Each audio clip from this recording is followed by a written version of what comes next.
Joyeux Noël à vous. J'espère que vous avez passé un super réveillon. Désolée, il n'y a pas eu de vidéo pendant une semaine, mais j'étais en PLS. J'étais au bout de ma life, j'ai failli décéder. Et du coup, je reviens comme une cerise sur le cake avec une petite vidéo sur les différentes créatures de Noël qui hantent les différents pays du monde. Si vous voulez que vos enfants soient sages tout au long de l'année, faites-leur regarder cette vidéo et ils resteront tranquilles jusqu'au Noël prochain. Du coup, asseyez-vous et je vais vous demander, bien évidemment, d'éteindre vos lumières pour une meilleure expérience.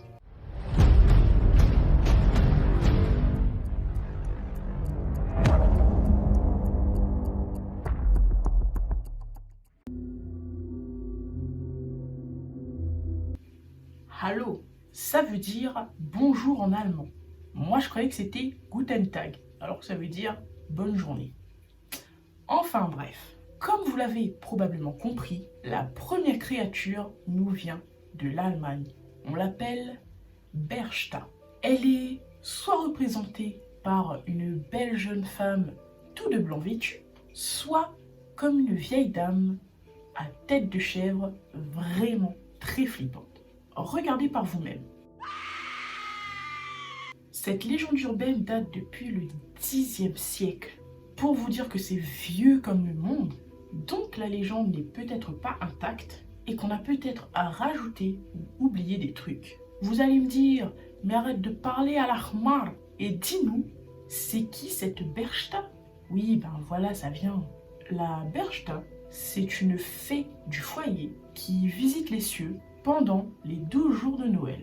Les 12 jours de Noël, genre, sa fête c'est le 13 décembre et elle s'en va que le 25.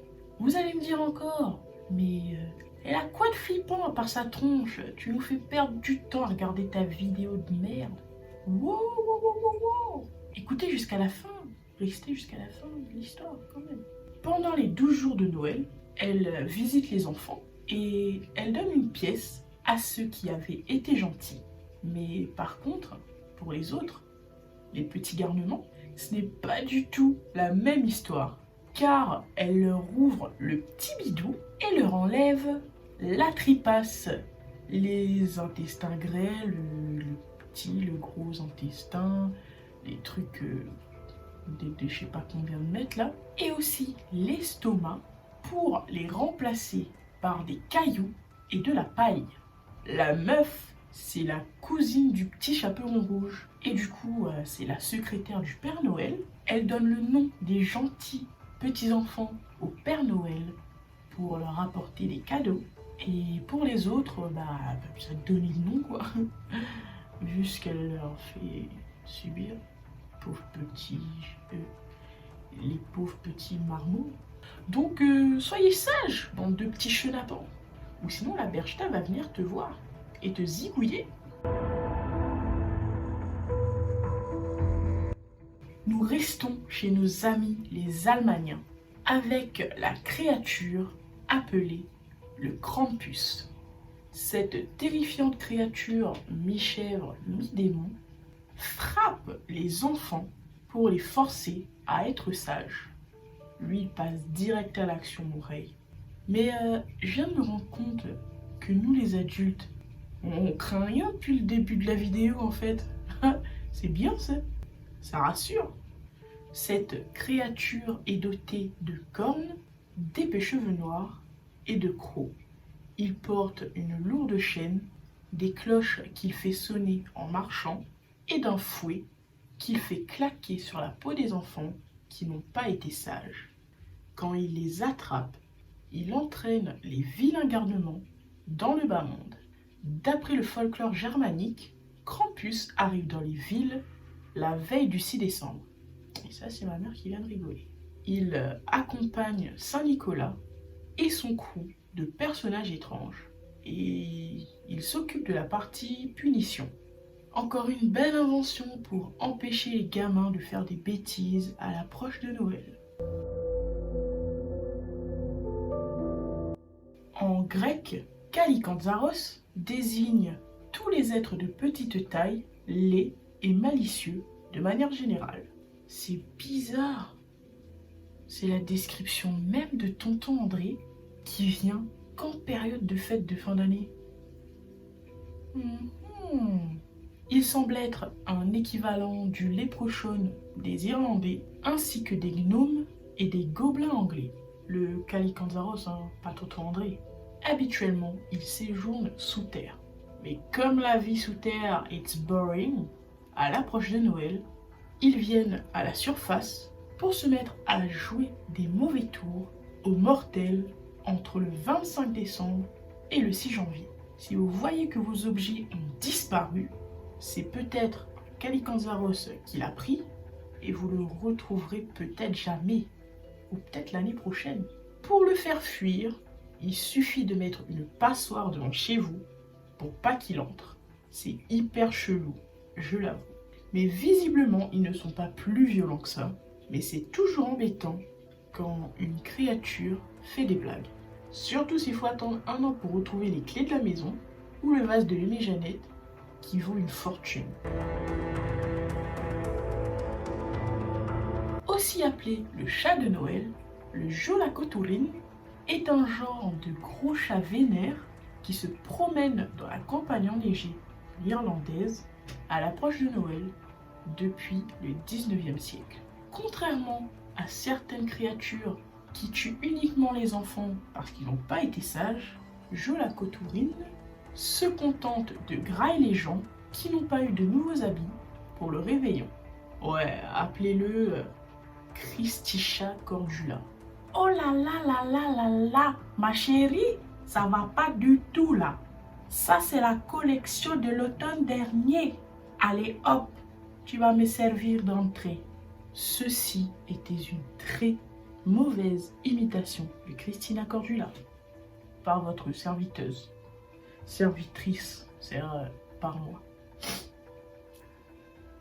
L'origine de cette créature vient probablement des fermiers qui voulaient vendre leur laine après l'automne. Pas bête du tout ça, c'est une bonne technique de marketing. Pas honnête, mais pas con. La Marilide est traditionnellement constituée d'un crâne de cheval décoré de rubans et fixé à un bâton. Le décor est planté. L'arrière du crâne contient un grand drap blanc qui masque aussi bien le bâton que celui qui le tient. La mâchoire est articulée et actionnée à l'aide d'une ficelle. Et les orbites sont ornées de morceaux de verre ou d'autres objets brillants pour représenter les yeux. Marilide est une représentation du Pays de Galles qui se balade dans les rues et vient taper à la porte des gens entre Noël et le Nouvel An. Pour le faire fuir, il suffit simplement de lui chanter une chanson avec de belles rimes, dans l'espoir de gagner ta place dans la nouvelle saison de la Star Academy. Non, je rigole, c'est pour être admis à leur table, pour festoyer autour d'un bon repas. Et si tu ne veux pas chanter, elle entre chez toi et une fois à l'intérieur, la jument effraie les enfants en hennissant et en faisant claquer sa mâchoire. De quoi traumatiser à vie le petit Matisse qui finira probablement en psy ou tueur en série. Nous revenons en Islande pour écouter l'histoire du Grýla. Dans la mythologie islandaise, c'est un monstre et une géante vivant dans les montagnes d'Islande qui ne sort de sa cachette qu'à l'approche de Noël et elle sillonne les rues à la recherche d'enfants qui n'ont pas écouté leurs parents toute l'année pour en faire un bon ragoût. Et son animal de compagnie n'est autre que le Jolakoturin. Je l'ai bien dit. Et oui, c'est le gros vilain méchant chat qui mange les gens pas swag. Alors imagine, t'es en Islande, en période de Noël, que t'es un enfant passage, que tu portes le t-shirt Baby Milo 2009 et que tu tombes sur la dame là et son chat. Bah, tu peux prendre tes jambes à ton cou et prier pour pouvoir t'échapper de là, mon ref.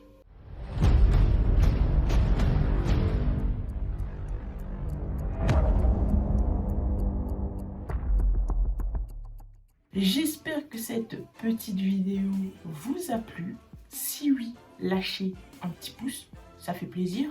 Cette vidéo, c'est la dernière vidéo de l'année. Je vais maintenant profiter un petit peu de la fête de fin d'année, tranquille, pour me reposer.